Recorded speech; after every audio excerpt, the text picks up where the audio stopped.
Welcome back to Music Maniacs with Side After Dark. If you're looking for an episode that's a little more maniac than music, this is the episode for you. So today we got WeKnewNothing, punk rocker extraordinaire right out of LA on the podcast. We discussed history, politics, society, geography, so many things, even a little bit of music. This one was a wild ride. Strap in and let's check it out. My ADHD kicks in. Hey, you're not the only one interested in guitars, my friend. And there you go. Hey, I'm addicted, and my girlfriend's like, you cannot get another guitar until you sell one or do something. Like, and I'm like, that's not the deal, definitely. So, how many guitars do you have right now? Yeah, I would love to see a collection. I got about 17. Nice. That's a good amount. Yeah, I'm actually picking up a 1970s Les Paul, like as just like a. I've always wanted a Les Paul, and I'm just getting it as like a. You know, a tribute piece. Oh, yeah. It disappeared. So, let me do the official intro and then we'll get started. What's up, everybody? Welcome back to Music Maniacs with Side After Dark, the podcast where we talk about music and we just so happen to be maniacs about it. Today, we got a special guest from the West Coast. We got WeKnowNothing. WeKnewNothing. Fuck, I f***ed it up. I'm a loser. It works both ways, brother. It works both ways. It works both ways. Just making fun of Republicans. That's all it is. They think they know everything, but we all know nothing, so there you go. You know what's really funny? I was literally about to say, so first off, tell me where you came with the name and the inspiration for the name, actually, and then I think you kind of went for it. So my best friend was my original producer, and he was like, you always think nobody knows anything, so like you got to make your name like you don't know anything or like you know nothing or something like that. And I was like, you know what? No one knows anything, so let's call it We Knew Nothing and then see if any of these Republican morons can catch on to the joke. And for now, up till this point, absolutely zero of them have caught the joke. So it's worked out pretty well in my favor. I feel like that could apply to like literally anybody, because I feel like anybody in any kind of group thinks that they know everything. Yeah. Well, I mean, I just think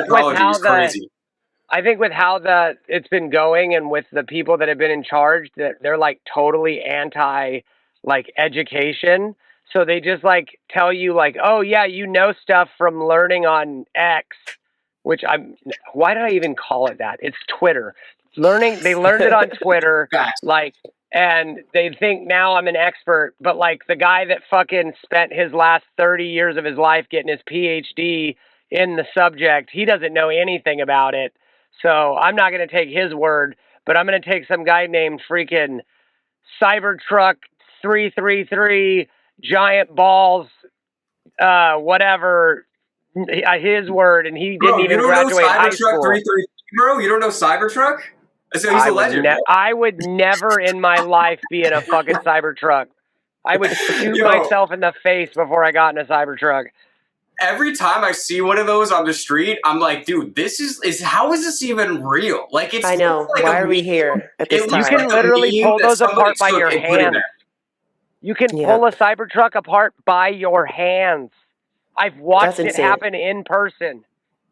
Wow, I believe it. Wait. So you saw something? Was it somebody just like, fuck this truck, and they literally just like, and then just destroyed it? No, they were doing content, and he was like, hey, pull up to the studio. I know you hate Elon so much. I want you to see this in person because it's going to be amazing. And he literally, there's a video, you can find it on YouTube, of him literally, like, they did a test with like a Ford,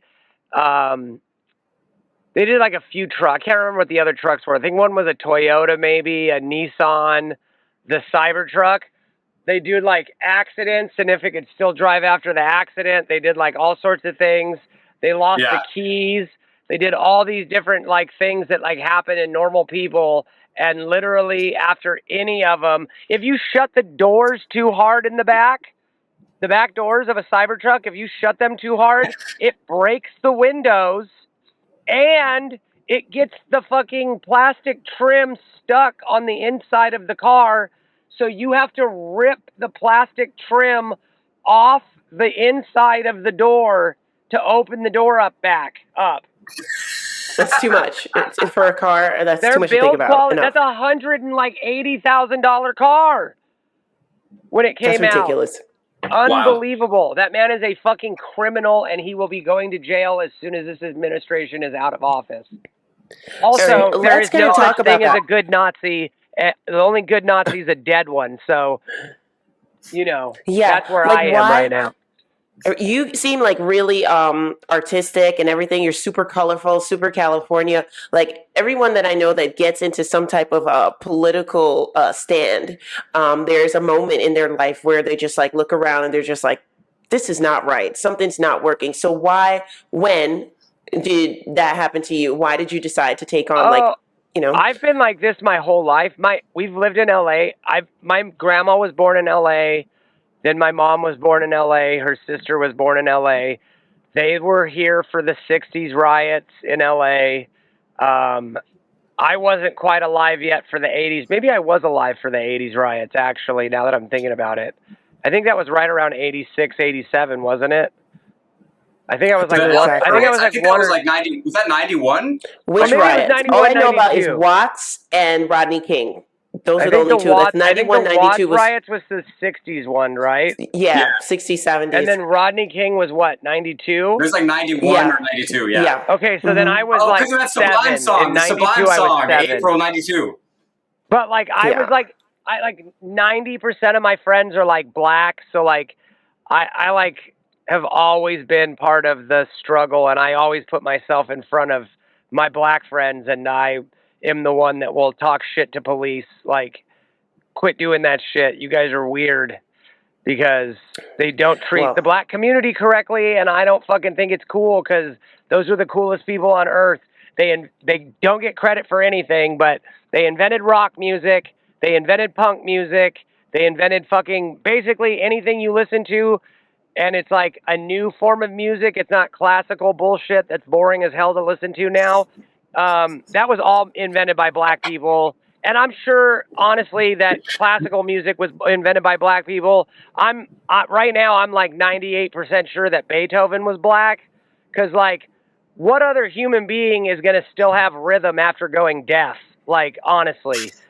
It only makes sense that would be a black man. So...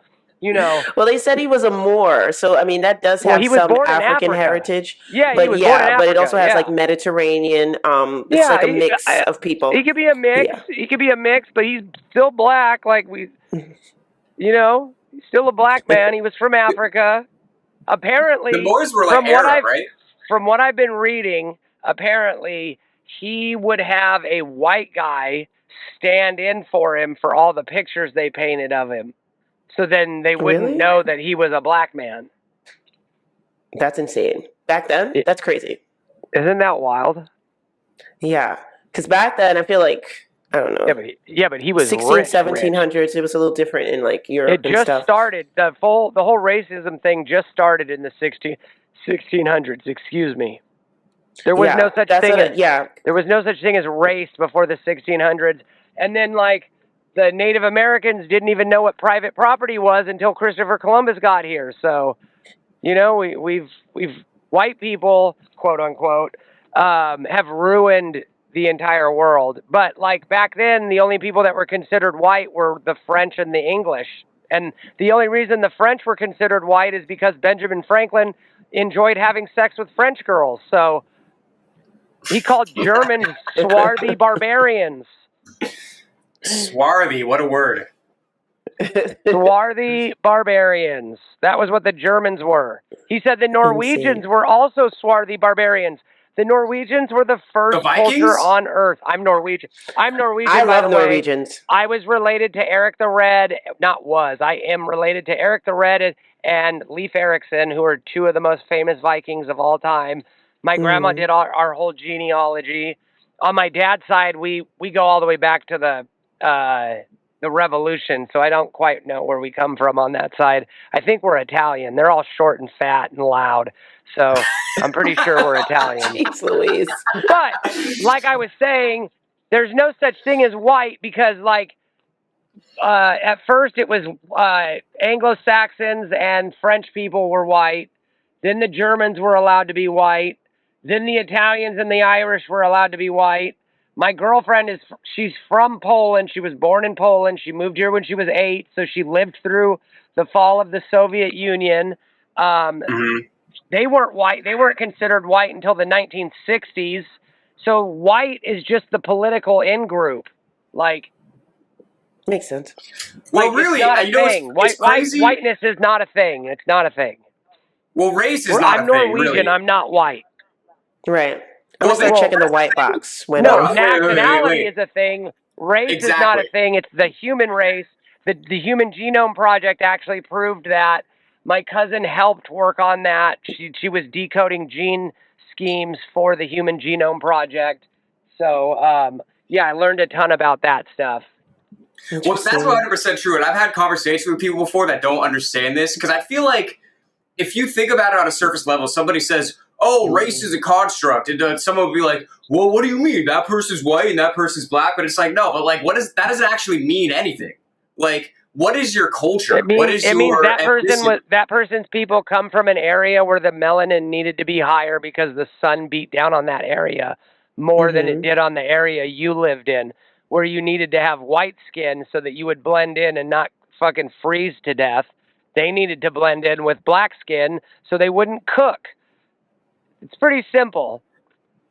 Yeah, but I'm saying even like within that, it's like you can't like somebody that I don't know, like let's say if you are a descendant of somebody that was taken to this country as a slave hundreds of years ago, you are not the same as somebody that came here from Nigeria last year. Like your culture is completely different. Your ethnicity is going to be different. You know what I mean? So that it's crazy to me that people try to lump that in. If you ask a Nigerian, they hate African Americans. It's kind of crazy. They don't really like them from Africa. They do not like African Americans from America. It's kind of gross, actually. They're very racist because it's a culture thing. They think I understand, of you, but it's like gross. Your tribe. Like we're the three of us, since we're like raised in America, we are a tribe. Like we're kin to an African person. And my mom went over to Africa and taught in Africa. She actually had me there, and then she came back over here. But when she was in Africa, my father's parents considered my mom a white woman, just as an American. They just consider you white. And if somebody else was white, like actually white skin from Europe, descended in America, if that person were over in Africa standing next to my mom, they would call that person my mom's sister because they're both from America. So it's your tribe. It's not your skin color. Like, Right. Exactly. I get it. Exactly. Yeah. Okay. Yeah, that's information I did not have until right now, and I'm glad you shared that with me. I love learning. I love learning stuff like that. I love learning stuff about like culture and not race, but genealogy stuff. Like I love that stuff. Yeah. My grandma was like one of my favorite people on earth, and she like loved doing that. So we bonded over that and the Dodgers and the Lakers. She used to play poker against Chick Hearn's wife and Vince Scully's wife every Wednesday, and then she would call me after every Lakers game and after every Dodgers game and after every poker game to tell me how much money she took off those ladies because she was a poker shark. She would pretend like she didn't know how to play, and then she would clean up the whole table every week. I don't know how they never caught on to the fact that she like knew what she was doing, but whatever. Maybe they just liked her. Good for her. Yeah, she pulled it off. So let's pivot a little bit because we haven't talked about music at all yet. So I wanted to ask. And yours is cool. And your music is awesome. It's like an awesome mix of wait till you hear the new stuff. Punk. Well, hold on. Sorry. As we're talking about music, I want to go into another side thing. I feel like we live in a time where genres have always been non-existent, kind of like race. But I feel like we live in a time where so much music, like all the genres are just kind of mixed up. I feel like we almost live in like a post-genre era because you hear so many songs that have elements of rock and rap and all this kind of shit, and it just becomes newer music. And I feel like to call it oh, you do pop punk, you're trying to put it into a box that things don't necessarily need to be in. So I just wanted to ask you, like, where was your start musically? When were you decided, like, oh, this is something I really want to dedicate my life to and kind of, build around it? When was that moment for you? I was 16 and I met one of my really close friends who's dead now, unfortunately. He was straight edge when we were younger, and then like right around 25, he decided he was no longer going to be straight edge, which is a bad move because you don't know how to handle drugs and alcohol, and he got really like into drugs and alcohol heavy, and then he wrapped his motorcycle around a fucking telephone pole high on heroin and drunk, so it was pretty sad. But I got into hardcore. Hardcore saved my life, honestly. And the whole punk hardcore scene, it helped save me. Like, I had a place that, like, I felt at home, and that these people, like, we took care of each other. We were like a family. We were like a group of people that, I'm trying to think of how to say it. We looked out for each other, basically. Like, there wasn't a lot of us, and then people would make fun of us because I'd have dyed hair. I've had dyed hair since I was like 14. I've like as soon as I could like hide tattoos from my parents, my legs were fully tatted. I would just wear pants every day, and then I got caught going to the bathroom one night, and I was in a pair of shorts. And my mom was like, "What the fuck did you do to yourself?" So I was like, "All right, well, cat's out of the bag now. Whole body's getting done." So now I got feet to my head. I don't remember what side. I think it's on this side, maybe. Let's see. See if we can find the tattoo on the side of my head. I can't see when I'm looking forward. Is there a tattoo right here? No. Okay, then it's on this the other side. side. It's not. It's on that side. Hold on. Wait, is it? Hold on. Yeah, look. Let's you play can Find the see it. Tat. See it? See the tattoo? Like right here. Oh yeah, sorry. It's a little. It's a little blurry, but we saw it. Yeah, we see it now. Yeah. There's a lot of hair there.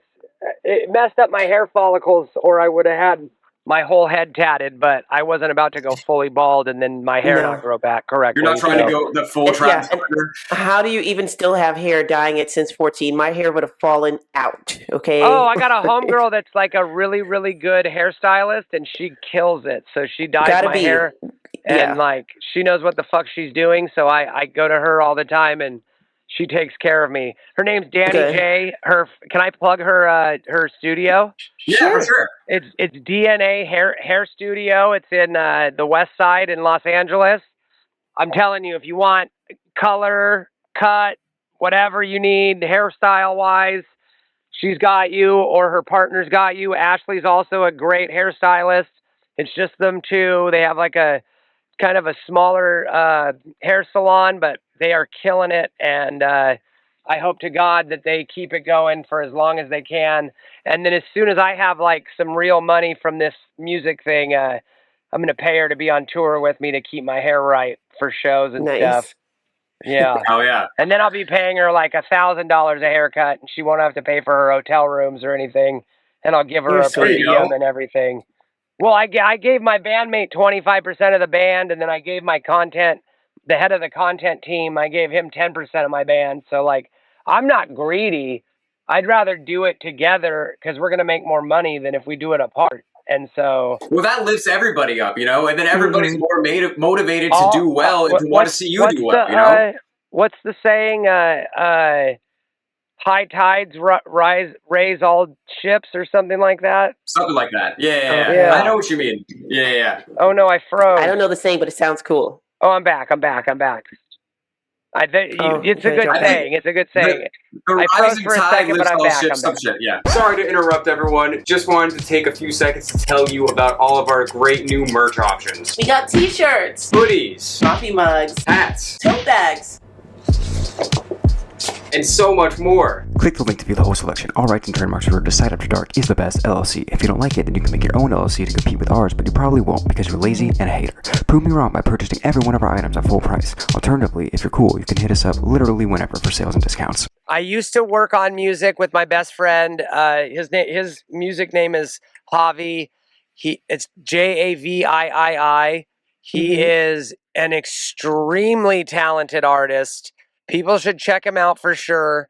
But now I've never had a bandmate. I've never had somebody in my band. Like, I have people that I rent to use as live musicians, but like I've never actually had a band mate in this project. And I met this guy Cody Benjamin in late December, and I said 4 words to him in a studio session. I think we made 8 songs in about 45 minutes. Jeez. We have like 36 songs done. We've been working since like December 23rd. And we worked like maybe 4 times in January. So Nice. we have a song that's going to come out with Hop Out from Meet the Whoops. He was on the Pop Out with Kendrick Lamar. It was him, Jay Worthy, and Meet the Whoops played right before Kendrick did. So he was one of the Whoops that you would had to meet apparently. Anyway, we're gonna go to his hood and shoot the music video. So we're gonna break the fucking internet because it's gonna be a bunch of punk kids playing post-hardcore with like a rap interlude in the middle for him to rap Sick. on, and then what a scene! A bunch of gangsters around us, and like we're gonna be in like a scary part of town, but like it's only scary if nobody likes you. And Hop Out's dad calls me son, and his mom is. It's either his stepmom or his actual mom also calls me son, and they invite me to all sorts of family function stuff. You're in. I've been in. Yeah. That's my boy. His little brother. Yeah. His little brother is my little brother.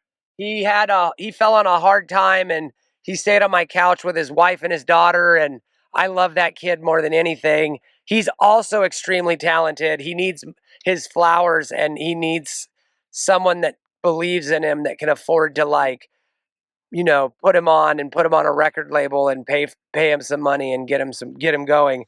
Hopefully I can get to a point where I can afford to do it again and get his shit going, because he's too talented to not be doing music and not be putting music out all the time. I'm going to try to get him on this song with me and Hop Out, but if I can't do it in time, he's just going to have to be on the remix or something. But yeah, we're going to break the internet. February 17th, we're going to Campanella Park, and then we're going to shoot the music video in the hood with a bunch of gangsters. So it's going to be a very juxtaposed, but it's all about class solidarity. Me too. The song is all about class solidarity. It's all about fucking coming together and fucking, coming together against the billionaires. We need to eat the rich. We need to tax the rich. We need to quit blaming fucking poor brown people coming across the border illegally for why white people don't have things. White people don't have things because of people like Donald Trump are stealing your stuff from you, you dummies. Stop giving Elon Musk $300 trillion or whatever he has now, and fucking realize his worth is worth way less than yours. You should own the means of production. You should own all of it. You deserve a home. You deserve health care. You deserve food. You deserve water. You deserve childcare. Look at Zoran Mamdani. 8 days into his administration, and New Yorkers already have childcare, free childcare. Every New Yorker, doesn't matter your tax bracket, doesn't matter anything. It's free childcare. It took 8 days. 8 days. And they're telling us they can't do it. They tell us all the time it can't work, won't work. And they're like, how are you going to pay for this? He's like, I'm going to tax the billionaires. I was like, you're goddamn right you're going to tax the billionaires. I'm right here with you, Zoran. I got your back, dog. Yo, it's crazy hearing about. I keep forgetting, because we live in New York, I keep forgetting that like shit that happens here, like everybody knows about. Yeah, because we're like a financial capital, so what we do kind of like affects the whole world. That's like a big thing. It's not like, I don't know a lot of stuff that happens in New York, but like 8 days into your administration getting free healthcare for every New Yorker in the state is fucking incredible. That is a legendary moment for our country, not let alone for New York. Yeah, it's pretty interesting. Like that's next level. I love that man. I think he's a fucking genius. He's gonna go far. He's doing it. He's doing the damn thing. He's gonna make sure that we're all taken care of, and Well, I'm on the side for the snow removal, okay, because that was pretty efficient. Okay. We complained about the bus stops, and it was like the next day they removed the snow. It's out of control. You go. Telling you, Zoran Mamdani's on his shit. I think Trump put the snow there. Did you notice Trump started dressing like him as soon as they met? No. I saw that. Oh my God. I know what you're talking Please about. go on Black suits now? Please He go started on wearing like a Google sweater and type in Zoran Mamdani, or Donald Trump starts dressing like Zoran Mamdani.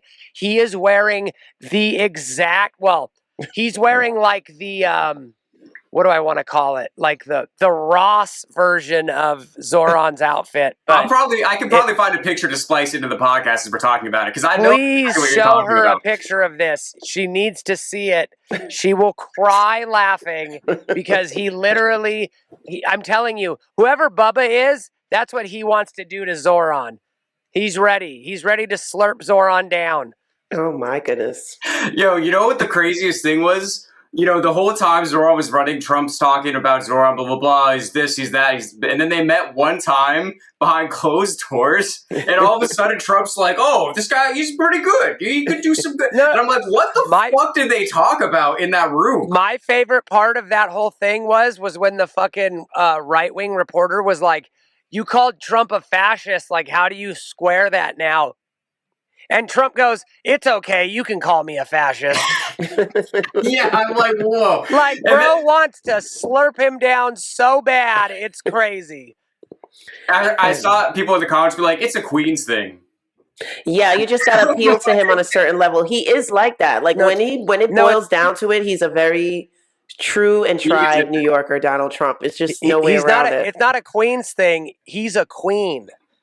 He wanted to be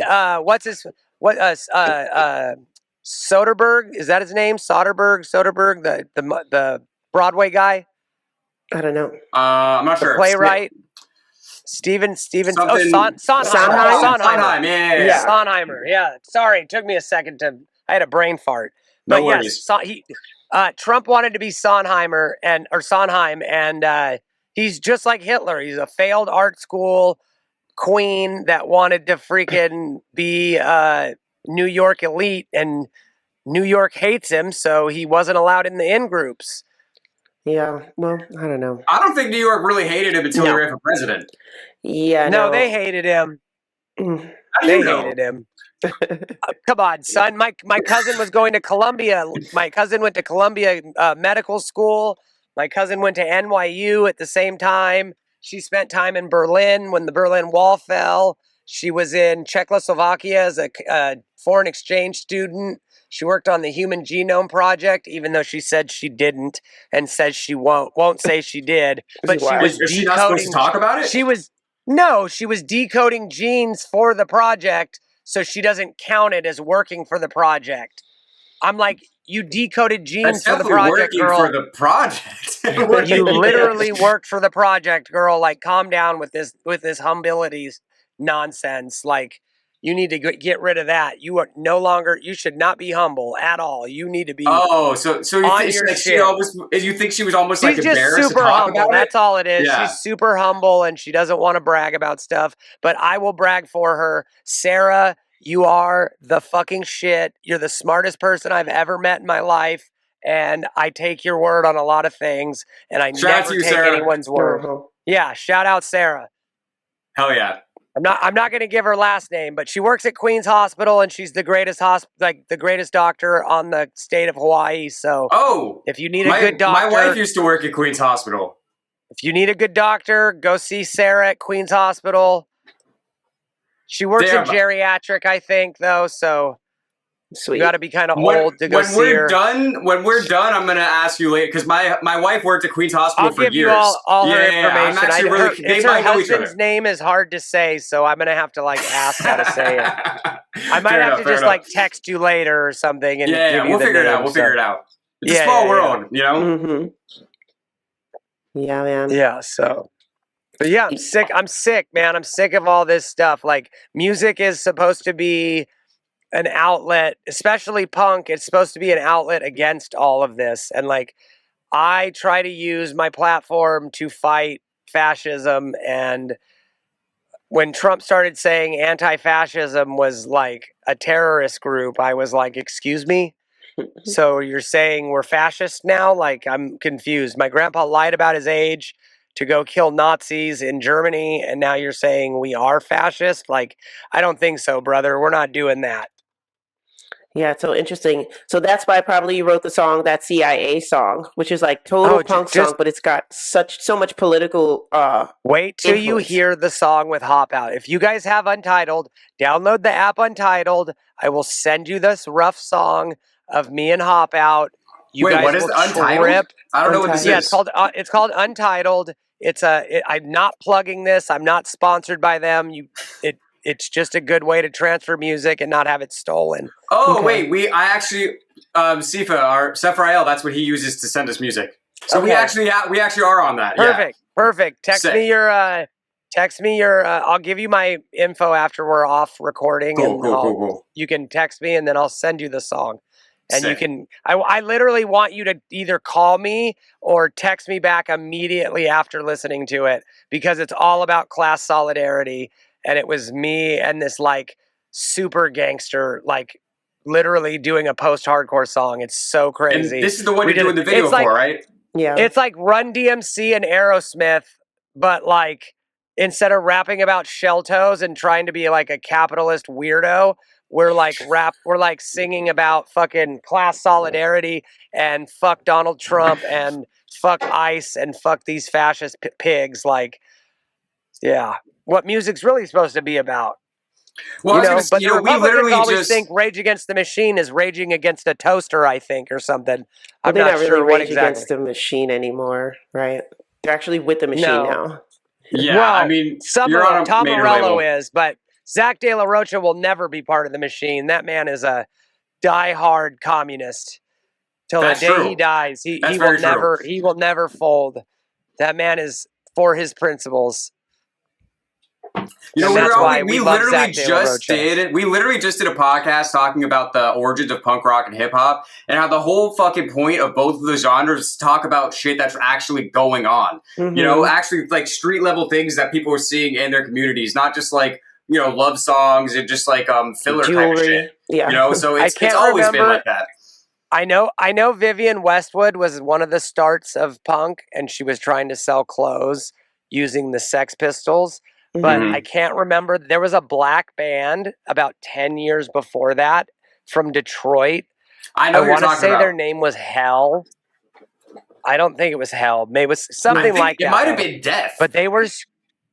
It could have been Death. That was the other name I was just about to say. It was either like Hell or Death or something like that, but they were fucking incredible. If I can get my hands on one of these pressings of this album that they have, it's one of the best punk albums I've ever heard. If it came out today, people would be like, this is the best punk album of all time. Like, they literally invented punk, got zero credit, put out one album, and then the record labels were pretty much like, oh yeah, this won't work. This won't work. You guys can't do this. Like, this isn't going to be a thing. And then the Sex Pistols came out and fucking sold like 100 million records or something, and like showed that they definitely could do exactly what these guys were trying to do. And it was like the exact same sound. It was crazy. Yeah, it's wild. Happens. Yeah, but I mean, all rock and roll is all stolen from black people. So, like, if you look, James Brown took the Beatles before they were popping on tour, and then right after they went on tour, James Brown, they were the biggest band in the world. Then I meant Little Richard. Yes, thank you for fixing that. And then he also took the Rolling Stones when they were nobody. And then as soon as they got off tour with him, they were the biggest band in the world. He also had Jimi Hendrix as his guitar player. Mm-hmm. He became the biggest guitarist in the world. Like, this man put on so many people and gets zero credit for it because he's a black man. And I think that's fucking disgusting. Like, we need to be better about this. It's wild out here. Race shouldn't matter. It's all about how good the music is. Nothing else matters. Well, yeah. I mean, race happens because you can make money off of racism, and you can keep people divided with racism. So it's like, Yeah, but if we all come together, they have way fewer of them than we do of us, and we could definitely take back the means of production. And when I say means of production, I mean all of the land that every single family home is on. every single factory, all of everything. They do not deserve any of it because they do not put back in what they took out. They think they did it all on their own. It's like, brother, did you go to public school? Yes? Oh, then you didn't do shit on your own. Did you drive on the roads? Do you use the roads to a higher level than I do personally, and yet I'm paying a higher tax percentage than you are? Yeah, go fuck yourself. You need to pay taxes. And you need to be, your corporate tax level should be 91% after $4 million, because then you'll invest more into your company and your people will be paid correctly. And yeah, it's gross. The whole thing's gross. I hate it. Well, that's why we make music about it. Hopefully that Yep. changes things, you know?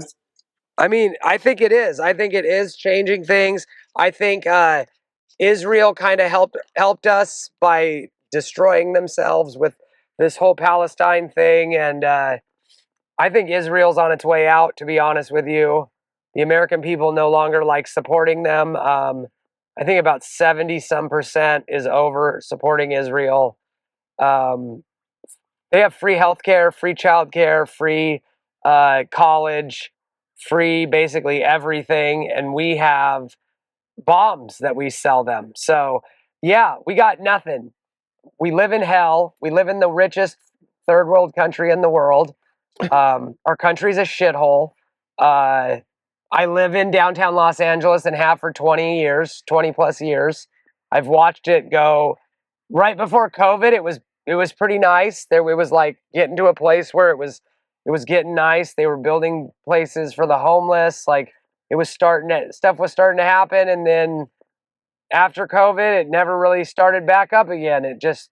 They started building more places, but it's all still like only for the rich. Like, we have to get this stopped. We need all the homeless homed. We need them homed with people that know how to deal with psychological problems. We need the drug addict ones homed with people that know how to deal with drug problems. We need needle exchanges. We need all of that. They did all of this stuff in Salt Lake City. They literally did all of it in Salt Lake City. The homeless were homed, I think, for about 6 months. The economy went up 30%. That's cool. And yet we still haven't done it anywhere else. But why? Why haven't we done it anywhere else? It's fucking nuts.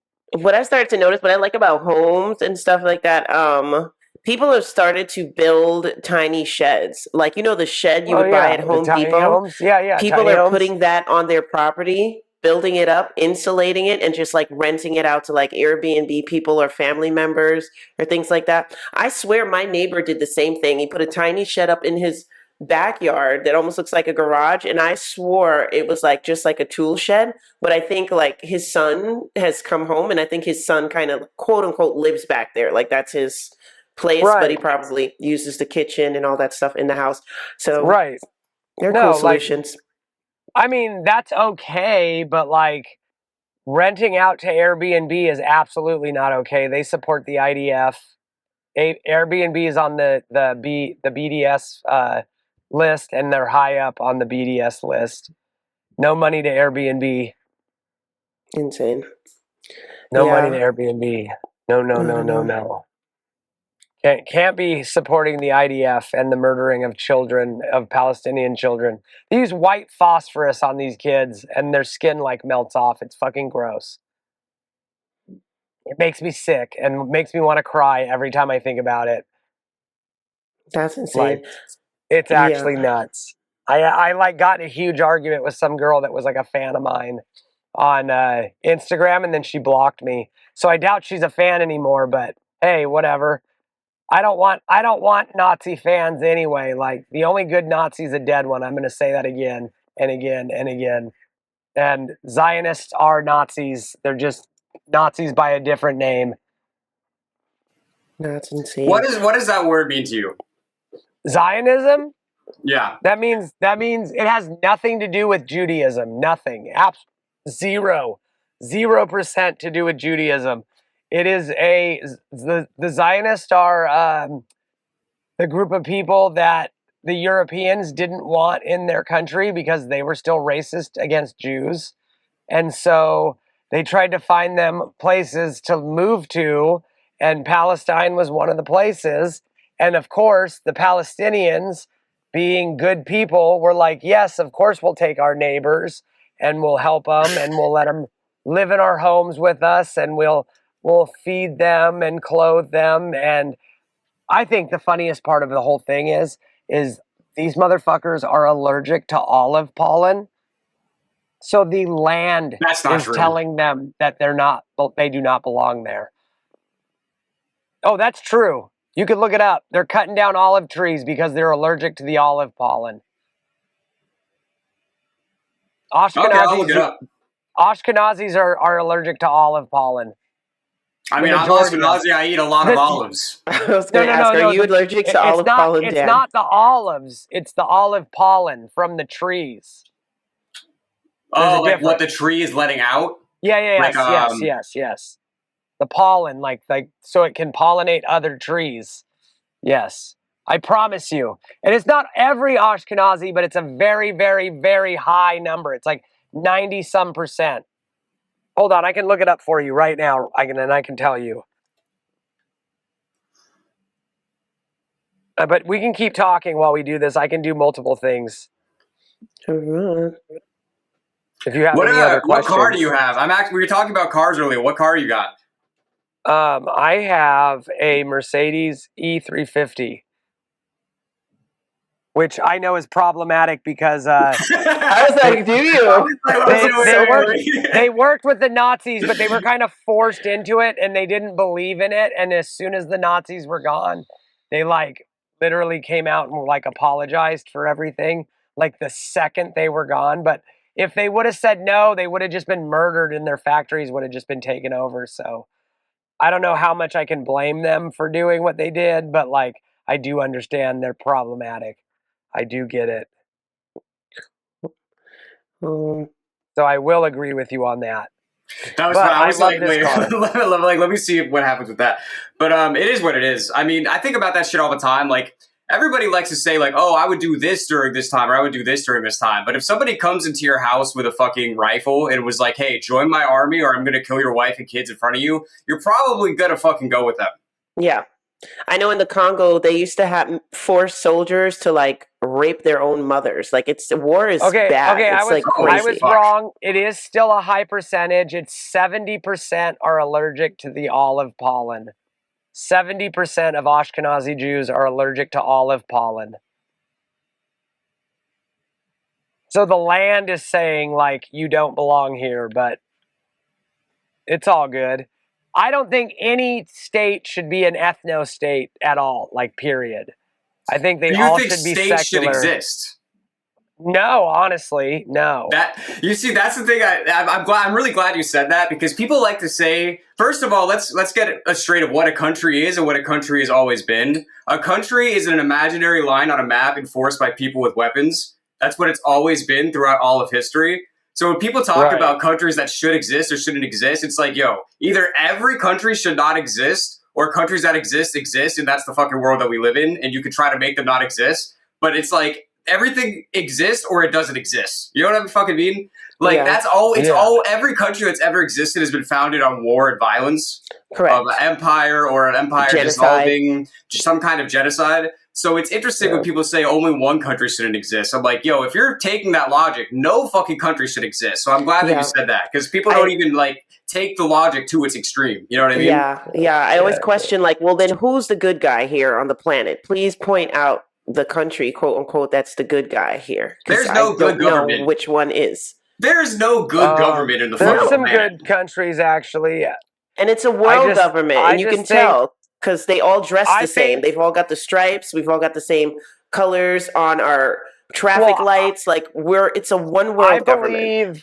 I believe that the Nordic countries are decent. Their freedom index numbers are super high always.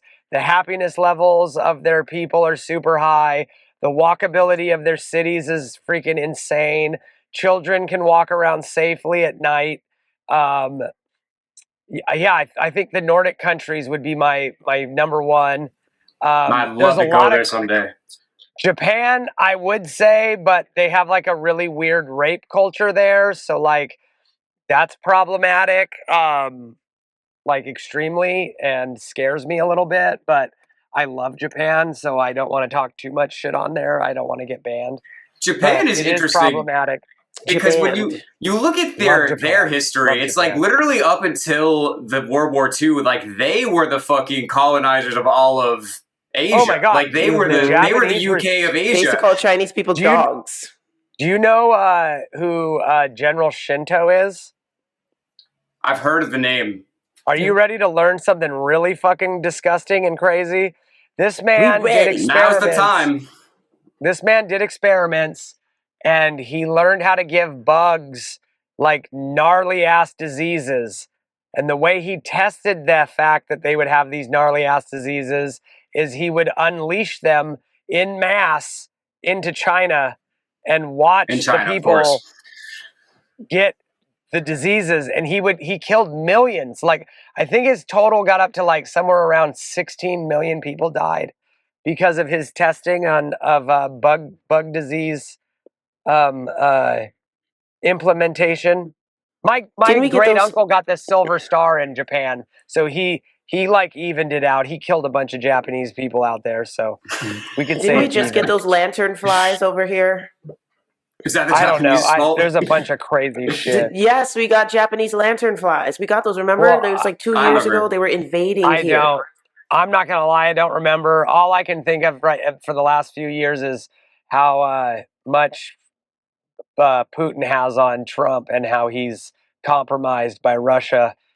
That's the only thing I've been able to think about, because I know he did something weird. He sucked somebody off that he shouldn't have, and it's no secret. We need Russia. I don't know what the word is, but he's like an asexual bi something, and it like means that he doesn't have sex for pleasure. He has sex for power, and like it doesn't matter if it's a man or a woman that he's having sex with, as long as it makes it him more powerful. It's way worse than Diddy. Diddy was bad. Diddy was like almost like normal bad though. Like Trump is like on a whole other level of bad. Like his is like psychotic. Like it's scary. I don't know how else to even say he's clearly an egomaniac. I mean, that's been clear for decades. I mean, there's a reason you put your fucking since the 80s. Well, especially everyone in New York goes, I mean, why do you put your building with your fucking name on it like that, except your giant, massive ego? I mean, nobody can act like that guy's not a fucking egomaniac. Like, the funny thing that building looks amazing inside, though. The funny thing is he has a Trump Tower in Vegas, but it's the only place in Vegas you can't gamble. There's no gambling allowed at Trump Tower in Vegas. That's fucking lame. That's how bad he was at gambling and running fucking casinos. Is Vegas was like, yeah, you can build a tower here, but no, you can't gamble here at all because you don't know how it works, you dummy. The other quote that I love, my favorite quote, is from Ivanka Trump, and it's about when they walked out of a building, and Trump was like, this guy right here, this homeless guy, was a homeless guy out there asking for change. He goes, this guy right here is richer than me right now because he's not negative $8 billion in the bank. And then that's when Russia started calling him and stuff. So that was in the 90s. But I mean, he did all sorts of shit, not renting to black doctors and lawyers, where he had to admit in the newspaper, take out a full page ad and say he's renting to black people now. He took out the full page ad against the Central Park Five, saying that they needed to be murdered even after they were exonerated by DNA exoneration. That man is like the biggest racist ever, and these people like just either they don't see it. I feel like they're bigger racists than him. There isn't. Yes, there are. They're definitely bigger racist than Donald Trump. He is harmless. He cannot read. He cannot read, and the book that he keeps on his nightstand is Mein Kampf.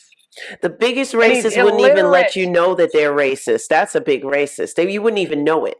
That's the biggest racist, not Donald Trump. That's nothing. That's a regular New York day, Donald Trump, than the way he acts. Because here, I mean, Yeah, New York is a very democratic state, but New York is like the only state that I've lived in where they tell you what you are. Like right now, Dan, you live in Williamsburg.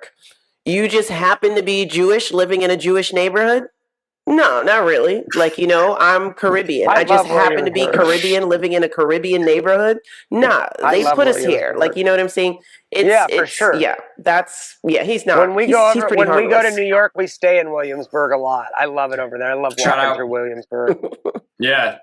Well, hit Even us though, up when you come through. the first day I got there, like some Orthodox Jew popped out of the sewer, like right next to me, and scared the fuck out of me. I was like, "What is happening right now? People are popping out of the fucking street. Like, what is going on?" And it was right after they got busted for that temple that had like the tunnels.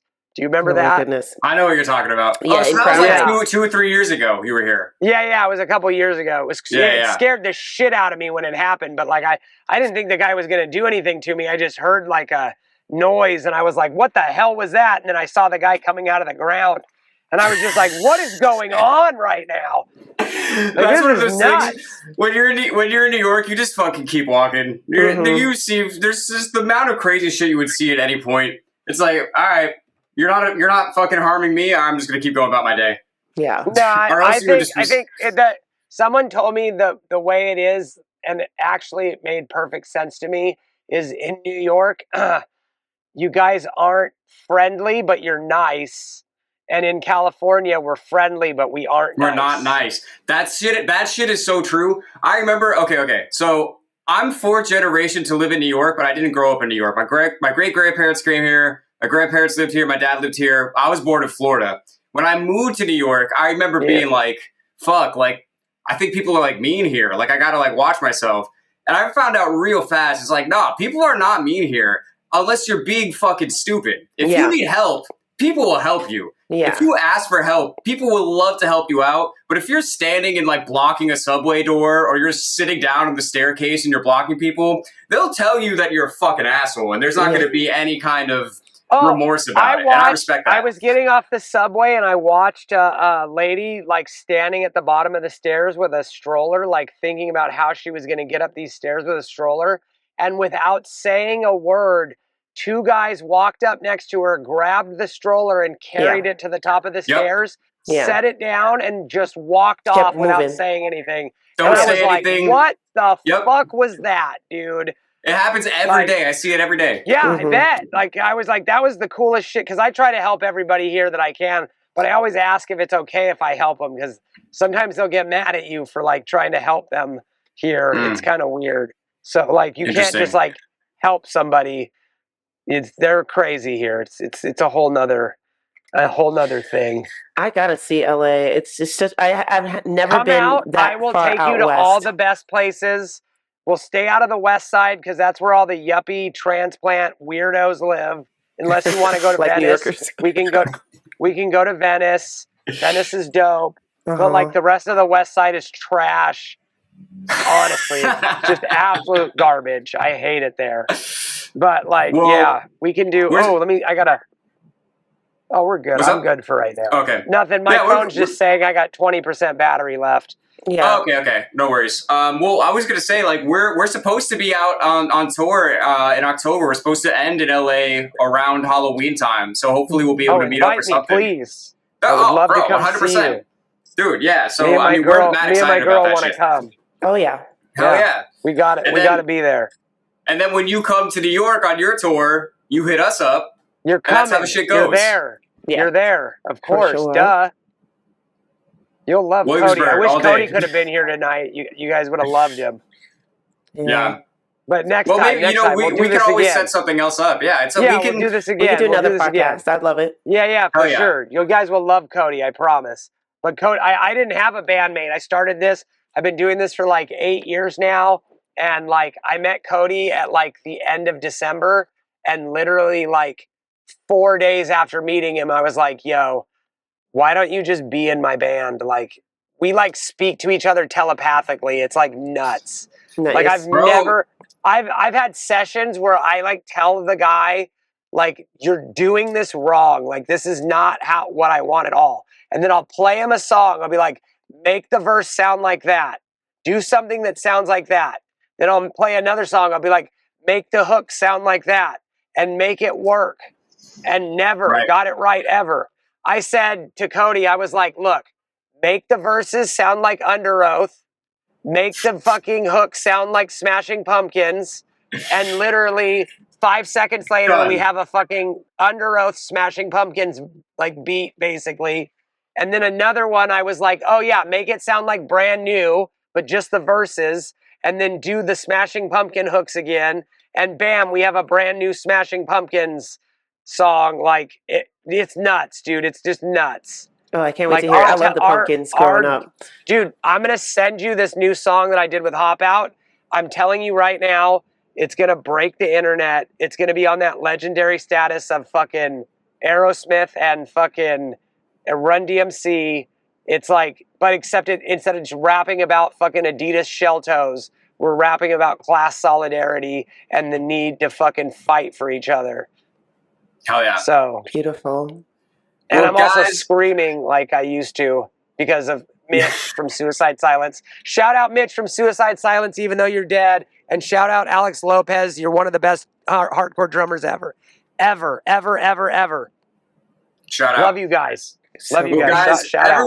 Everyone listening, everyone watching, be on the lookout for the new music. We Knew Nothing coming out with all the fucking fire. You're going to see it because it's going to break the internet. So if your internet's broken, then you know what happened, okay? So yeah, when the internet's broken for a couple days, you know why. It was because my video dropped. Exactly. So thanks again for being here, bro. Like I said, so we'll talk more. We're going to go out to LA. We're going to meet up. And then if you want to do this again, this was a good time. We're always going to wrap it up, bro. And that's what I said at the beginning. Yeah, let's link up again and let's get Cody on and we'll do it. If we do it like Monday through Wednesday, at least we work from like 11 a.m. to 7 p.m. So any one of those days, Monday through Wednesday, any day, like we can link for sure. So we'll figure it out. And you guys will love Cody. Cody's like an incredible musician. Like, dude can do anything. Hell yeah. It's so great when you meet people like that. I mean, that was kind of like what happened with us. Sifa and I met at an open mic, and then we jammed one time, and we wrote 3 songs like the first time we ever jammed together, like that. Yeah. Oh, dude, Cody and I already have 3 albums done, like 30-song albums. Like that's fucking crazy. We've been recording since like December. I think it was like December 19th was the first recording day, and we have like 30 songs for each album done already. Sick. It's crazy. Well, yeah, we're going thanks again for being here, bro. Go listen to the music, everybody. Go stop what you're doing right now. And go look up We Knew Nothing everywhere. We Knew Nothing everywhere. All one word, and it's KNEW if you guys can't spell. That's right. That's fucking right. You heard it here first. This has been Music Maniacs with Sight After Dark with We Knew Nothing. We love you. We appreciate you. And we'll see you soon. Love you. Yes, sir.